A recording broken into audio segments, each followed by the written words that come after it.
Si, et ça pas si bon, non, le quoi, non, moi, illusionné, c'est tout au mot, non, mon agado, et on a tout fan, dit, bah, les au côté de la jaba, mais sauf que les mots, c'est un peu, quoi. Moi, souffrant. Mais ça n'a pas si. Mais tellement, moi, on va le manifester, on va le on est c'est la réalité, mais ici, ça l'a mis. Donc, je savais qu'il y avait maladie. Mais après, il y a eu Gianni, moi, a confirmé après. Donc, normalement, il y a une maladie pénalité, à part qui me coloque à moi, moi, dans le bandé. Vous avez une maladie que vous avez qui m'a mis aux araignées à Bella. Non, vous avez une maladie normale. Vous avez une maman, parce que tellement tellement mal de tête, il y a des matchs na tongo. Jusqu'au vidéo à Tindé na sens wana na mona ndenga sali taille na zelela retour donc et continuer de ça la débat la discussion na tongo na ngabe na kamera au sali taille ya zelo là pas après na ziongo na comment liko na wana qui mamie aussi à la taille S comme ça après na publier on a dit batterie bazar dans mon téléphone. C'était comme ça. Dis-nous un peu, oui, c'est vrai, tout le monde là, mamie aussi à Tiki. On se demande, est-ce que Bord, ils en ont comme 9-3, est-ce qu'ils vont continuer toujours? Parce que mon colonel le roi, tout le monde a souvent. Nous toujours ensemble, nous marchons. Donc, vous avez décidé, nous avons tapé Saraye, puis nous avons donc mamie qui, mais tout ça est fort, en baisse ça toujours des alaka. Donc, on a pu nous confiance, vous avez confiance. Donc, pasteur église toujours, donc DJ Mien a passé toujours en bien ça paraît comme d'hab. Ils ont belé, déjà pour bailler, ben il y a un poteau boué, c'est grâce à eux. Donc, nous avons tiré le bon thématique, le marambe belé, où il y a aussi l'avantage quoi, relation. Normalement, on a un adversaire na bangoté parce que tant qu'on a des Angola, c'est ça le problème. Bah frère, bah collègue, bah comment on yebi quand même. Si na yebi, on tout yebani to so la rabet un bon terme dans la relation. Solanga tous les DJ, les seuls DJ solanga tous les DJ zanga, les seuls DJ peut bataka collègue ba DJ no zanga. Na le roi référence mo o bazalaka bataille ba lobela nga. O pe ba uti ba likanga. Makamba ko bouger et sili.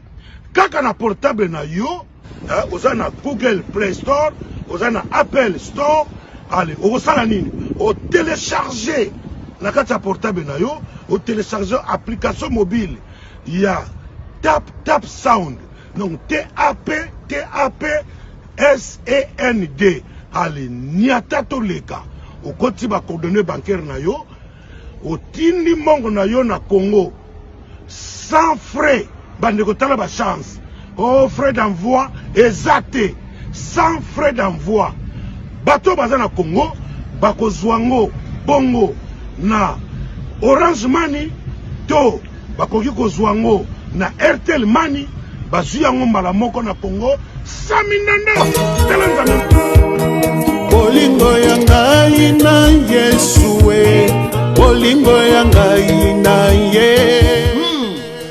Bolingo Yangana Yesu, une chanson de frère Clavé Mayena,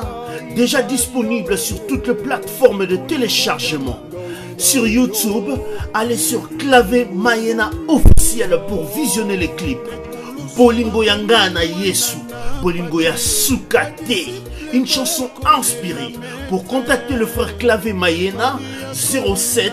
78 62 15 60.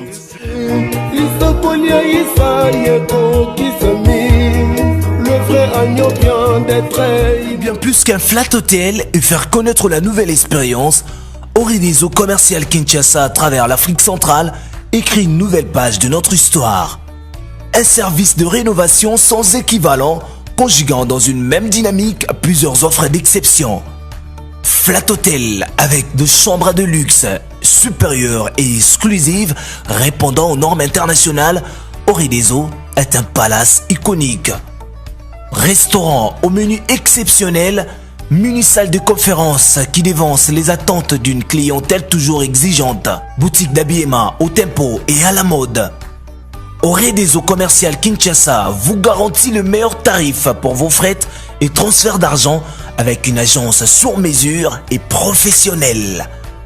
Aussi, pour vos frais maritimes Paris-Kinshasa, Orideso c'est aussi le commerce général. Vous voulez savourer l'ambiance de la capitale Kinshasa? Pas de panique. Oredezo met à votre disposition un transport permanent de l'aéroport de Njili jusqu'à votre destination par réservation. Oredezo, c'est aussi l'assistance voyage touristique et d'affaires. Oredezo est à Kinshasa sur l'avenue d'Ibaya Awitz, quartier Matongé, dans la commune de Kalamou, derrière la maison de la Bible. Pour tout contact à Kinshasa, plus 243 99 83 253 26 81 97 38 612. En Angola, plus 244 92 34 14 471. À Paris, plus 33 75 128 21 63. Oredezo commercial Kinshasa, toujours à... Un grand merci, hein. Bonjour, bonsoir, ça dépend de l'heure où vous captez mes salutations. Encore une fois, votre frère Anel Kabafosset. Je suis encore devant vous, Lelo. Tout à l'heure, souvent, l'attitude est SNGO, ROCP, l'attente au coup de biso na bino. Mais Lelo, n'habite sur le bango, vraiment, ndengenini. C'est vrai, tout ça n'a perte. Il y a mouvement, peut-être, à la monnaie est très cher pour Nabiso. Hein? Surtout Fona Lobag. Paris vraiment est en deuil. Paris est en deuil. Tout au père de Bongo, Azabongo, Mami, Lucia. Ça. Souvent, bah, balinga mingi ambiance à niveau ya Europe. Oh, bah, peut-être Libanda, peut-être Suisse, Allemagne, Belgique, Sangoya, Borizanga Kombo. Boîte haute, vous allez dans les 7 boîtes congolais opena et où mela pendant moi tamulai. Tu benga souvent 9-3, soit tu benga Borizanga Kombo. Bon, Mkolo nango azale bon patron nango, responsable nango numéro 1 à Autotika Biso. Mami Lucia. Mami, surtout mingi bato, no benga mingi mami, mais c'est vrai, biso na pas si souvent dans nos actions na ye moi bord na ye wana souvent ba masanga surtout ba masanga ba joueur mingi na la na na bango na ndo benga na mamière moko boy na moyi bengi da mami na zui da moral parce que ndo linga mingi ko benga na avance na signaler présence na ke mami na oya non rien à battre. On a combien de bouteilles? Ah, mais on a peut-être 20 bouteilles, 10 bouteilles. On a peut-être un mollet de cacoli de bouteilles déjà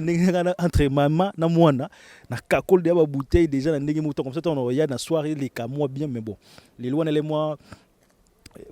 histoire moi mouké entre Bingsonaï autant d'os en souvent au monde cacoli moi bouteille au lieu de 100 pesanga peut-être montant beau et tu gagner baba comme ça aux moi miké miké likolo au monde baxé là on sous bouteille na kata soirée on a une go baxara bouteille de plus mais le lo mami atiki biso je me suis dit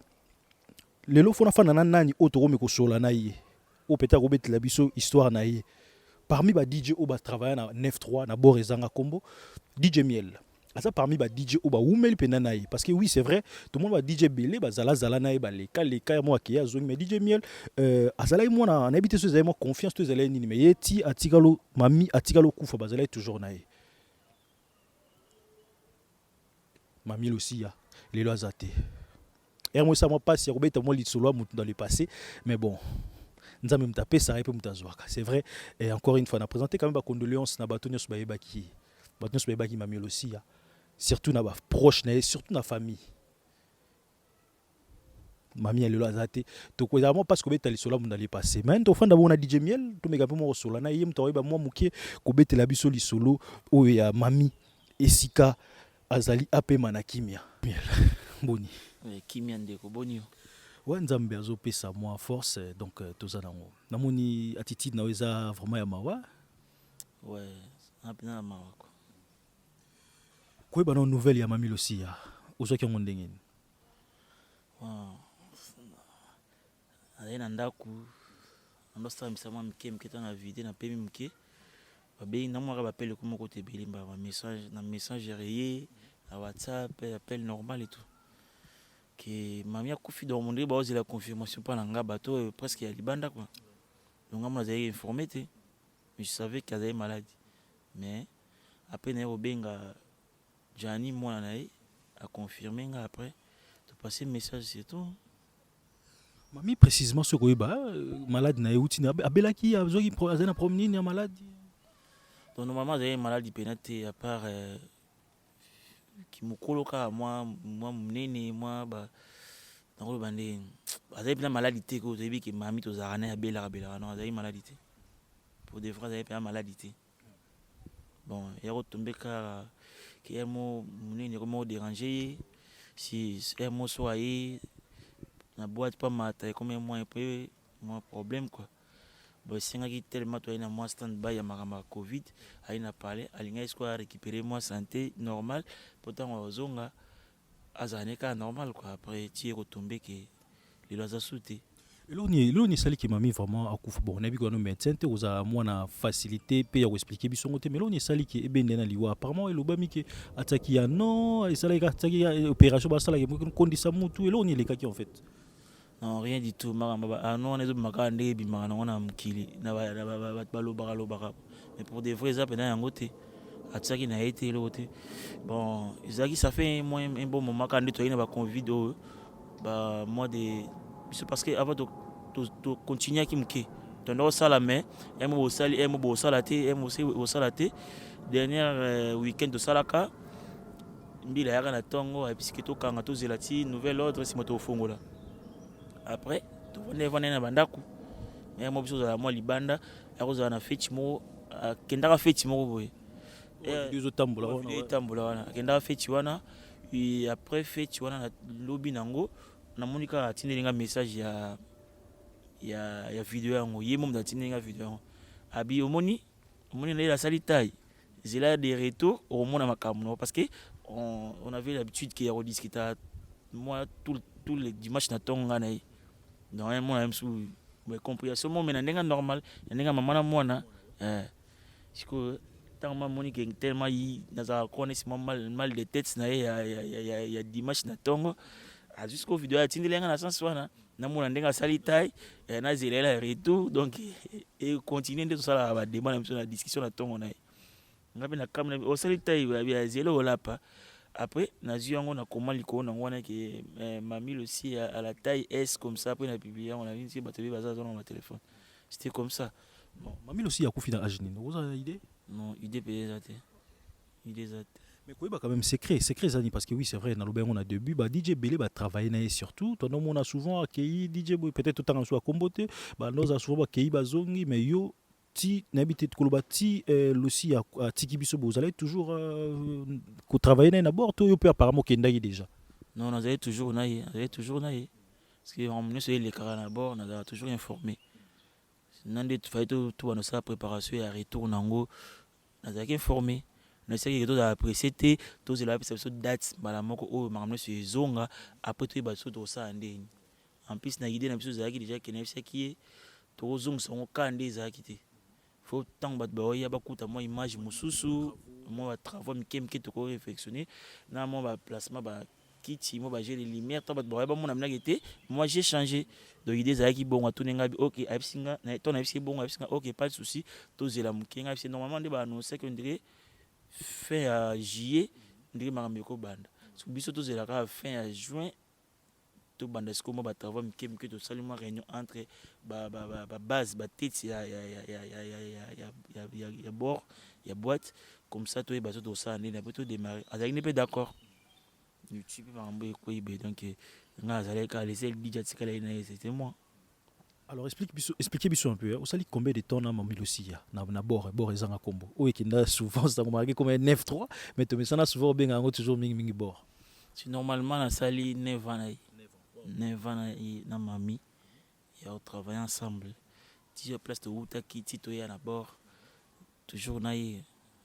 malgré ba DJ so ndo ya ba okende mais moi je suis toujours fidèle avec elle donc je sais que non yambo peut-être prochainement to fan apena to beta masolo na yo mais avec mamie endo sala maninto ba DJ mso bazo ya bazo kende yozo tikala toujours je sais pas esprit concurrence na endo sala mamie yo mom tando lingeza la bongo tu endo sala yo mtando senga aide ba auto aide faut moi des DJ moi différence on est sala tu endo za ndeni en fait normalement à la base ngate na bandi na mamie ya ba boîte ya zala déjà na boîte na ba DJ na ye wana ngape na wasa succès na Afrique kisasa kangi Congo na sisi na Angola na kangi Angola tant on a yé ba petit message pa mami que DJ Mora ya za makasi mami franchement joyeux au moins la différence et tout moi j'étais pas là na yé ben pa mudele kate après ba comment contacter nga tant on a yé pe na kuti ba DJ ba zaki wana mais moi yebi kaneti ba contempler mana ba kana ezalaki mais na yé pe na patience nanga c'était ngombi ngana ba do beta jusqu'au batu tant dans nos bêta et c'est moi différence par rapport à DJ O na kuta kina ongana yena style ngana yaki non. Donc plus na style na Afrique donc outi na mo besu. Ya Afrique mo besu donc na yena style mo style on peut dire en Afrique c'est des style mo ba DJ O ba yebi ndi bazana on exact que style ne comme que tous les DJ bêta ka répertoire moko. Ils avaient bon côté. Mais est-ce que vous avez un savoir déjà ils ont le makila ils ont yebi ndenge osela on gasko na yaki na système wana na zui ndambo poto na o ngamba la moko na modifier parce que beteli na ngai bano peut-être quoi différence par rapport à ba DJ msoso na zate et ça différent parce que ngana bandaka te que week-end na bandaka donc lundi tu jeudi vendredi samedi dimanche ba DJ msoso ba o akala ba obeta parce que attends ba client ba moment na sco par rapport à ambiance il y a lundi tu jeudi et ça différent par rapport à vendredi samedi dimanche c'est ça li que passe à la réunion ba imposer que il faut ba obeta pe na week-end muskonde zaki même na week-end on pense que to bandi ezali na batamo mona DJ ba wa kala ba bando beta tonga na bandi c'est la différence ambiance et comme kimi sasko moko ti e sala kinga sko na comme titulaire wana donc il y a une histoire là. En tout cas mutobo ya yo awa na niveau Paris ezala moi un peu moins mabé parce que tu fais quand même bien ton travail, faut faire ça tout temps que tant que vivant DJ Miel en tout cas na niveau Paris awa yebi musala na ye parmi bateau ba yebi en tout cas ça meilleur parmi bateau o ba beta musique so le temps ba meilleur jamais autant DJ Miel. Alors DJ Miel dis-nous un peu, oui c'est vrai tu beta les sola mamil aussi atiki biso on se demande est-ce que bord izanga combo 9-3 est-ce qu'il continue toujours parce que mukolo na le roi tout le monde a souvent n'importe sur le bas tout le monde a souvent Pepe Kala Kufa Bou mouvement Kenda Tomona Papa Wemba lelo vive la musique comme moi est-ce que bord izanga kombopé les seules boîtes na biso congolais na ya oyebi oumeli na endroit wana est-ce que bord izanga kombo ko continuer vraiment bon wana eza famille mutoro décider famille n'aime de décider mais pour notre travail moi celui-là j'assume toujours parce que yo oyebi ambiance à Paris normalement pour de vrai ezala na maboko nanga malgré tout dans la pause belé dans matin belé mais tant ba ya ambiance ba uta libanda ba mboka tout na ba na Paris ba yebi ki ata dans la fête ayo suksaka na bord tant suksaka na bord songa na zate ba un peu déçu DJ mais la zate ambiance belé ba même souvent ba fête qui m'a fait na 3e fois zo na suksaka ba on a bi ki ba tona se ba fête partout ba holandaka ba yo suksaka na bord normalement c'est famille on a décision ça là ngana ozala wana toujours quoi assumer comme d'hab so pe ezala souté tout le moyen de pour tout ça le mot ambiance à Paris à la car parce que musa les anons na makila quoi ko yeba diriger Paris ko kangango ko ça l'ambiance nango ezali parce que ba boîte c'est nango belé bima non mais ce que pour na ko assumer quoi ambiance ndende anagité au bo sali ambiance na tongo nango ba snap bani ba WhatsApp panzali ba oui kande bord et ça là tout le monde a yebi kazali na bo o azaki ta na souci o azalaki a beta kete so ba je wana eza na maboko nanga donc ceux qui famille et cause en volonté on continuer souter ngana luka ba façon tout donc ambiance à Paris ça toujours quoi. Alors pour l'instant programme SDP Sami programme Matanga aussi et Sami déjà est-ce que vous avez une idée à programme tourner parce que oui c'est vrai émission ça là moi en retard par rapport il y a depuis oui c'est vrai toi on a toujours un rendez-vous bon dans la poto mon occupation mais est-ce que programme SDP Sami programme où il y a fixé Sami peut-être ba la biso en ce moment ba cause on a pour ça va ensemble na bino. Oui, normalement, intermède le 19 juin, donc samedi prochain. Mais, voilà, chaque jour, depuis matin, il y a toujours dans Noisy-le-Sec, 48 rue Saint-Just, Noisy-le-Sec, on a 48 Massimagar. Donc, il y a de référence au bon, il y a Paris, tout ça, là, contact pour tout le monde. Dans le bon endroit, il y a déjà cimetière. Normalement, avec toujours. Apprenti mais tout ça tous les jours donc dans la semaine tant sur des jours mais toujours dans la semaine l'opé le l'opé na ozala dimanche pe na ozala après yebika na semaine moi ma libellé mais tout ça donc souvenir ni to national soukani souvenir ni aussi ozo garder tilelo précisément oza na opena sotalia ozo raisonner mami et belé déjà pour bailler banga na poto boye grâce à eux donc mutako tikilo mbongo te matikeli o makambe belé o yeko solo avantage quoi relation pour ba confirmer boulot na bien parce que na suite temps belé au travailler na respect boulot na confiance tout ba yebi que miel no franchement makambo côté on a pena a assumer quoi Donc souvenir eza yango wana donc nayebi ki ata tikelinga ebele te atikeli biso atikelinga oyo eza important ebele ko so naza mayele ko avancer na makambo ebele relation makambo ebele bien quoi. Pour dernière fois bokutanaki na ye dernière fois tokutana na ye o tokutana na totali na soirée parce que tokutana na na soirée donc tokutana na événement sur ezali na septembre je crois avant ba clôturer tobetaka après na tongo nango mbila ye wana atiki ba message abi ke tokanga juste la nouvelle ordre après tozonga là tokutana na emela ya kokomana na téléphone tobenga ezala nango pas trop mais tobenga na tokomana na topesa na ba news si un problème d'abord abenga miel kende kuna na bord ba osa eloko boya donc si boye kuna kende zala wana osali stop ça ila bango besoin ça bango boye OK c'est bon na pas tout de suite c'est la marana. Juste pour savoir na bord vous allez propriétaire tout balé locataire n'invite so bon normalement dès que ça na poto quoi eloko eza yo mais mire eza kande voilà locataire. Ouais. Donc mais l'eau tout bat ça wana c'est mamie décoration tout boîte sa mamie. Encore une fois, merci na eux, hein, courage et belé. Naebi qui eza pas si surtout pour mesana qui na biso peut-être toi donc oza mona na ya moto yara bu 3h 4h air boîte et inara mais yo ndo za la vraiment na peut-être na début ozo la wana bozo mona na ye début qui passe na biso et oza na mais yo pino oza na moins mingi. Mais encore une fois courage na présenter encore Congo Mokili me présenter encore mes condoléances parce que vous a parmi travailleurs fidèles na. Si et ça pas si bon non le quoi non ni 6 mois moi illusionné si ndoto moko boye na omona ka to ye wana to fandi ba to olelemo okoti pe na jaba mais so tikali tikali mo za ni c'est un peu quoi moi souffrant mais et ça bien passé mais tellement moi na mbali me o manifestant to ba no baluka na belo le la non non on est c'est la réalité mais ici salami donc na minute on tout est bon voilà to kono souffrement na suka na ebité mot de la fin no goza mingi nini avant tout ka to se séparer na biso c'est mot de la fin car on est ensemble toya tolela mami parce que zayi muté malamu par rapport à ya ba to ono ba yebi kaza muté malamu malgré mo ba kosilikane ko ganga na ye mais azali toujours mami azaki bien na bana na ye na ba fan na ye na ba client tout totali bien donc tozala wana to kunda ye tolela ye na ndenga bien après le reste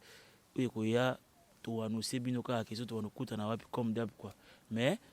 église neuf tout kufité DJ Miel azali donc pasteur toujours comme d'hab nazawana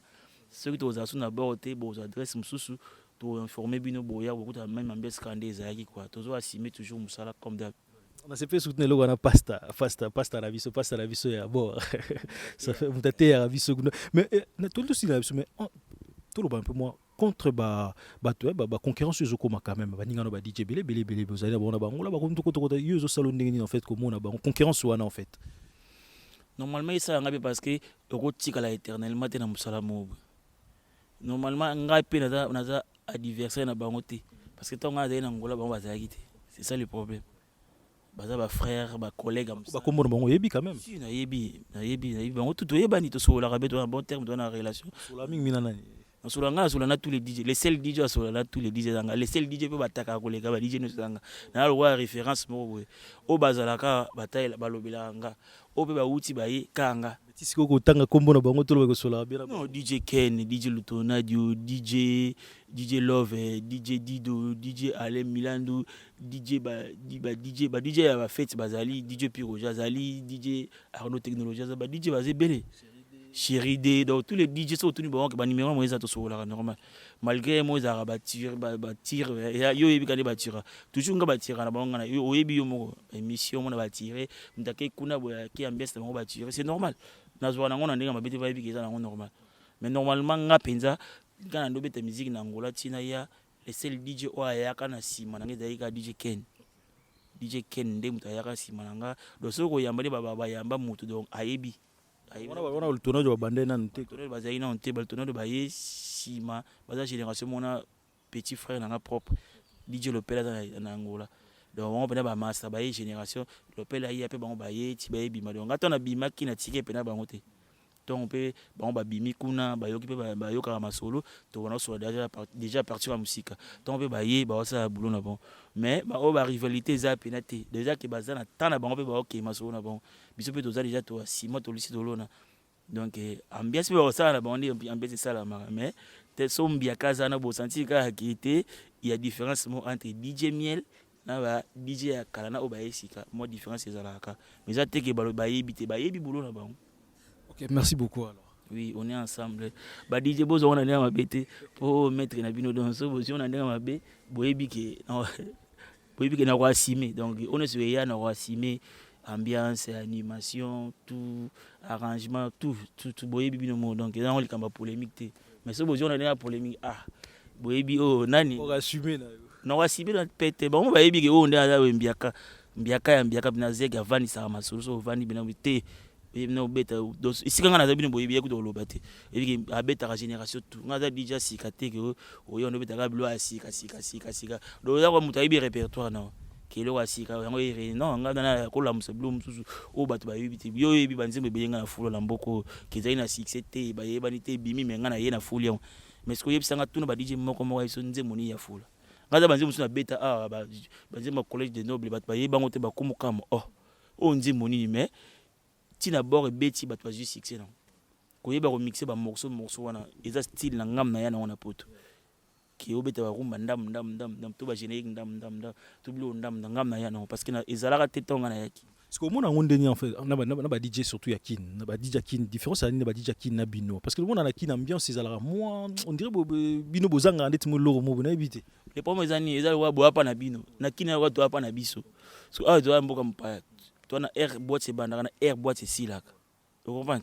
so biso de comment à boîte 10h 12h parce que air on est comme à ce qui est là où qui quoi parce qu'on est na kin et là où qui bolo banos bolingi bo sens bolingi mais ezana ba limite yo mo yebi volume ezana limite ambiance ezana limite air bo banda air bo 4 ezana différent.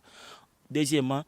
na kin ezana ni donc so moi te kani na nzela abisi crime bo yango zo réuni na kin etina ba boîte e réuni so awa ba mangamboni za parce que aussi bino ozwaka ba copie na bango bozo ba copie na bango pito créer na biso moko mais c'est ça que oyena bo yebi ba créer belé la créer na ngamoko ba créer na ngamoko ape yako bi masima e réuni to zo atam so to zu ya kin to yo mo fofo za na blo no mo kota parce que wo za pe grandi jobeta makasi ba tebe ba grandi jobeta makasi na ba fete beta makasi na ba boîte mususu mais aye na bord ba kokite parce que bord za na style mo boye mususu parce que au beta te sans ça l'animation likolo non vous avez besoin aibo ko animer mais aibo beta te vous avez ko beta mais aibo animer te parce que yango so ele bona ça la passe na bord yango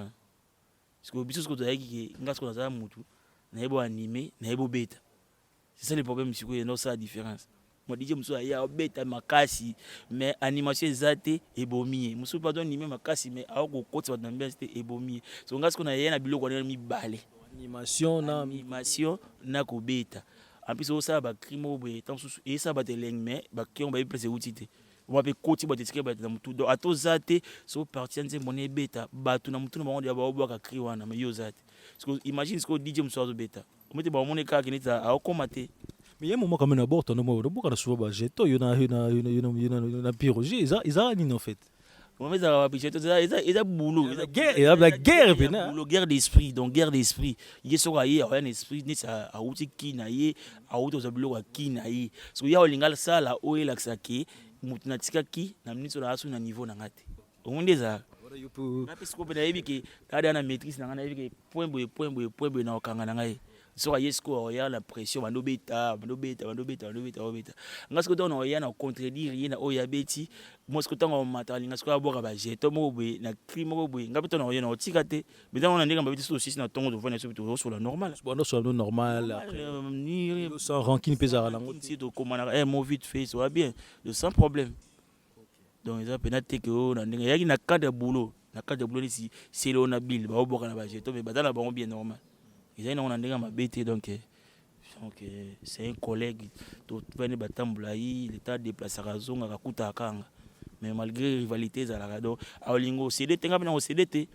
ya CDT pa biki ngana kuta na poto na musala ngo mais ngapi na CDT mo biki ngana banongo liboso na ye banda Afrique donc pas ikenda rasko bongo biso na ye déjà on a ndenge mabete hein. Encore une fois, un grand merci na eux. Au PC sur moi, encore une fois, un grand merci et puis courage na de nouveau tonnerre. Ouais, ça m'a surtout comme Elibiso. Encore une fois, courage na eux. Les petits mots de la fin, bah, tout le monde en ce moment, cause à la mine, ni pas tout cabouana biso vraiment. Si la famille Paris, on est toujours ensemble quand on est au Lobara. Donc, on a ça la soirée Lilo, mais la soirée na surtout elle est laissée. Il a obligé à reporter on t'a camarade quoi. Bah moi le roi qui na vanné na mamie en vie 9 ans. Lilo a souhaité à une ça la soirée na carte il hôpital, il la morgue et ça à moi bien té. Il on a comprendre qu'il faut tout comprendre qu'il faut tout pour te reporter après so bakundi na moto cha date après ceux qui pourraient belé so boyer belé na soirée bon mon en place en haut donc on est obligé tout tika la wana tous les week-ends comme d'hab quoi en attendant toute la solution ceux qui 9 trésors maté tout tika li wana pour ambiance à Paris comme d'hab quoi avec DJ Miel pasteur Azad donc église et comme wana so botier maboko quoi tout temps toujours ensemble tous les noms m'a mis après le reste mais quand même comme ça quand même tout ça pour nous bah tout ça on peut contacter surtout pour nous contacter bah travailler na comment va contacter pour nous réservation les carnets en fait pour nous rejoindre DJ Miel ko déplacer surtout parce que et na comme on appelle déjà mon battre Autriche bazo benga pour ça DJ Miel tout ça les carnets en fait ils allaient faut benga ko réserver les carnets normalement déjà na ko ça ba caractère parce que là des références donc pour nous mutazo ngeza facilité ne so yo yebi pour ça ba carte dans le câble tout ça ba pib nde ba msu ba DJ msu ça na pesi ba ma bete za ma bete mais za muna mutata ndenge les singas qu'on a mona na facilité déjà aux zwanga donc oluka miel aux na facilité donc so aux zwanga na hospital ko ça ba carte té attends on a été déjà talara na likolo da ta ça ba carte ba pib té na obeta miza mikumbisaka mikumbisaka na obeta des boulot so yo mo DJ na nai ba comme tu as permis on a DJ miel donc yo mo comprendre que ou so aux pour ça on pousse na permis na mbamo na tenter ça ba pib ba carte ba nini donc déjà boulot combo c'est donc na ozoma zomdolo kanga ozonga ka c'est facile. On va retrouver comme réseaux sociaux na weza la nini po baluka ba ils a déjà ba de belé mon dit c'est quand on ça soirée na c'est ka pib na ngame ba nyos bazali oko po yebi ke wana DJ Miel donc ya ndengo na voilà on a pour DJ Miel na soirée bo mona place ango bo lobela so c'est bon après on va continuer ensemble comme d'hab quand on est tous là quoi. Encore une fois merci na oui talara yo mona kisasa donc pamba donc faut comme c'est toujours un grand merci na tout Talibiso trésor un grand merci à toi donc Ado Rihanna Domingos un grand merci Simpson et Célida Dima Vungule un grand merci à toi Dédé Samba les patrons Bogos Papi le roi Formule Souka carte limitée un grand merci à toi aux autres tout quand même yo remercier parce que to comme ne sont Souka tout Paris DJ Melaza pasteur na bino toujours ensemble boyibinde to marchara donc boza des cités nzambe mtape saraye pe mtazwaka donc mamia kei mais tout ça est fort ambassadeur ça a toujours des alaka donc na pesi bino confiance on peut confiance donc pasteur y église toujours donc DJ Miel à quoi s'y met toujours ambiance à Paris comme d'hab on est ensemble. Donc voilà, on est ensemble, des gars à DJ Miel Dalobi, on est ensemble. Un grand merci Trésor parce qu'ils sont eux, ça vont voulu Arnaud d'Opéra, Pagui Nabo, ça n'a jamais, Gianni, hein, dans mes pensées spéciales, Panabino quand même Bananae, ouais, Pagui ça Nabo, ça n'a jamais bien tout. Donc un grand merci, soyez en bonne j'espère te écouter prochainement. Bye bye.